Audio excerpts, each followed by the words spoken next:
जय श्री राम। आज हम आप लोगों को इस वीडियो में बताएंगे कि गलती से भी अगर एक बार राम नाम का जाप अगर कोई व्यक्ति कर लेता है तो उसे उसका क्या फल मिलता है, उसको उसके फल से क्या प्राप्ति होती है और उसकी कीमत क्या होती है एक बार राम नाम का जाप करने की। हम आपको इसे एक कहानी के माध्यम से समझाएंगे। एक गांव में दो भाई रहते थे। उनमें एक का नाम था रघुवर दास और दूसरे का नाम था बिलोचन। रघुवर दास परम श्री राम जी के उपासक और नित्य राम नाम का जाप करने वाले, संतों का समागम करने वाले और सत्संग इत्यादि भगवान नाम संकीर्तन करने वाले भगवान श्री राम के अनंत भक्त थे। लेकिन इसी के विपरीत जो बिलोचन जी थे वह हिंसात्मक प्रकृति के थे। उनके अंदर जितने भी दुर्गुण थे वो सारे दुर्गुण उनके अंदर थे। वह जुआ खेलना, शराब पीना आदि जितने भी व्यभिचार होते हैं उन्हें वो ऐसी संगत पाकर करने लगे थे। उनकी संगत खराब हो गई थी। वो कहते हैं ना, जिता संग दोषा, जिस तरह की हमारी संगत होती है उस प्रकार के दोष हम में स्वतः ही आ जाते हैं। श्री राम जी के उपासक रघुवर दास लगातार एक संत के सानिध्य में जाया करते थे। वो संत भगवान श्री राम के परम उपासक थे और उनके रोम रोम में भगवान श्री राम के नाम का रस झलकता रहता था। उनको देखकर ही जो भक्त होते थे उनके नेत्र की तृप्ति हो जाती थी और उन्हें साक्षात श्री राम के दर्शन की अनुभूति उनके दर्शन को प्राप्त करने से होती थी। रघुवर दास बहुत परेशान थे अपने भाई के व्यभिचार को लेकर। उन्होंने गुरुजी से कहा कि ऐसे ऐसे मेरा भाई गलत रास्ते पे चला गया है, उसका संग गलत हो गया है और वो व्यभिचार में पड़ गया है। आप उसका किसी भी तरह से मुक्ति का कोई साधन कर दीजिए। तो श्री राम जी के उपासक थे, उनका हृदय तो बहुत ही कोमल था। उन्होंने कहा कि कैसे भी करके अपने भाई को आप मेरे पास भेज दीजिए। जब रघुवर दास घर पे गए और सोचने लगे कि किस प्रकार मैं अपने भाई को उन संत के पास भेजूं जिससे कि इसका व्यभिचार समाप्त हो और इसकी उन्नति हो और यह राम नाम के जाप में अपनी बुद्धि लगाए और इसका जीवन सफल हो जाए। वो कहते हैं ना, तुलसी जस भवतव्यता तैसी मिलहि सहाय, आपन जावे ताय तहां ले जाए। जिस तरह का जिस व्यक्ति के साथ जैसा होना होता है उसको वैसी ही सहायता प्राप्त होने लग जाती है, चाहे वो किसी रास्ते से प्राप्त हो।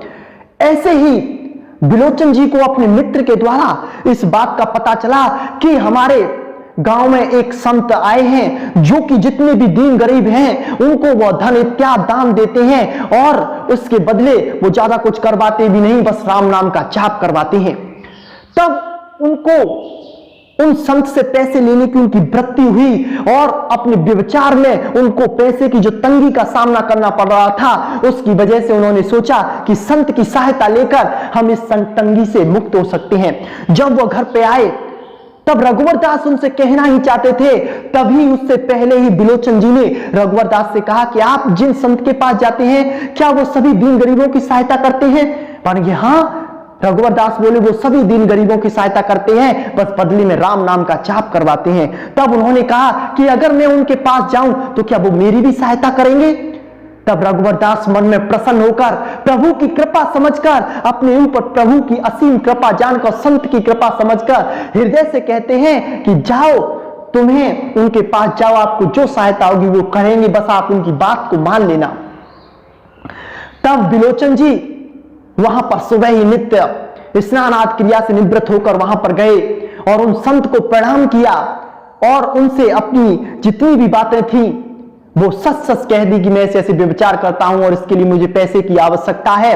वो कहते ना, संत के पास जाते हैं तब अगर कोई सच्चे दिल से सत्य वचन उसके जो भी अवगुण है अगर उन्हें कह देता है तो संत की कृपा से वो धीरे धीरे सब नष्ट हो जाते हैं।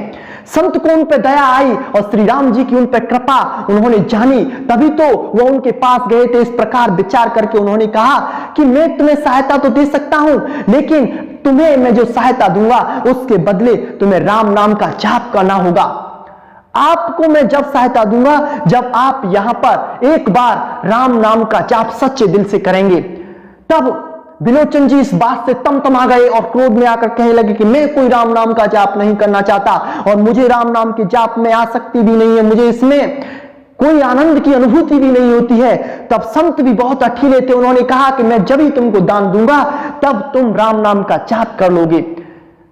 तब संत की उन पर कृपा होगी, भगवान ने उनकी बुद्धि फेर दी और उन्होंने कहा कि इनसे किसी भी प्रकार से व्यभिचार के लिए पैसे ले लिए जाएं, एक बार राम नाम का जाप ही तो करना है, इसमें क्या मेरा जाता है। उन्होंने संत को प्रणाम करके और एक बार आर्त भाव से जय श्री राम नाम का उच्चार कर दिया। कुछ समय बाद जब वो व्यभिचार कर रहे थे तो ऐसी उनके साथ प्रभु की कृपा से दुर्घटना हुई कि उनके प्राण पखेरु उड़ गए। जो बिलोचन जी थे वो इस संसार से अब पलायन कर गए। जब वह यमराज जी के पास पहुंचे तब उनकी पूरी यमराज जी ने जो उनका खाता था वो देखा तो उस खाते में उनका जितने भी उसके सत्कर्म थे एक भी उसके खाते में सत्कर्म नहीं था, सिवाय पापों के उसके भाग्य में कुछ नहीं था, उसके कर्मों से सिवाय पापों के अलावा कुछ हुआ नहीं था। लेकिन उन्होंने देखा कि संत की कृपा से इन्होंने गलती से राम नाम का जाप कर लिया, जो कि पूरी तल्लीनता थी और संत की कृपा इन पर हो गई है। तब यमराज जी सोच में पड़ गए कि इसने श्री राम जी का नाम लिया है तो कैसे मैं इस विषय में मैं इन्हें कैसे दंड दे सकता हूं। तब उन्होंने कहा कि तुमने अपने जीवन में सिवाय पापों के कुछ नहीं किया है, तुम्हें दंड बहुत भयंकर मिलेंगे। तब उन्होंने कहा कि तुमने गलती से भी एक बार श्री राम नाम का जाप कर लिया था, बताओ तुम्हें उसके बदले क्या चाहिए। जब यह बात कही तो उनको संत की बताई हुई एक बात याद आ गई। संत ने उनसे कहा था कि ये जो तुमने राम नाम का जाप किया है एक बार ही भले ही, अगर तुमसे इसकी कोई कीमत पूछे तो तुम उसे बताना मत और उससे कहना कि इसके बदले मुझे क्या मिल सकता है। तब संत की कृपा से उनके अंदर वो बात आ गई और उन्होंने कहा कि आप पहले मुझे ये बताइए कि मैंने जो एक बार राम नाम का जाप किया है उसका मुझे क्या फल मिलेगा। उन्होंने कहा कि जो तुम मांगोगे वो तुम्हें प्राप्त होगा। तब उन्होंने कहा कि मुझे ये बताओ कि इसकी कीमत क्या है, मुझे इसकी कीमत बताओ, जब मैं तुम्हें इसकी अपना मुझे जो चाहिए वो बताऊंगा।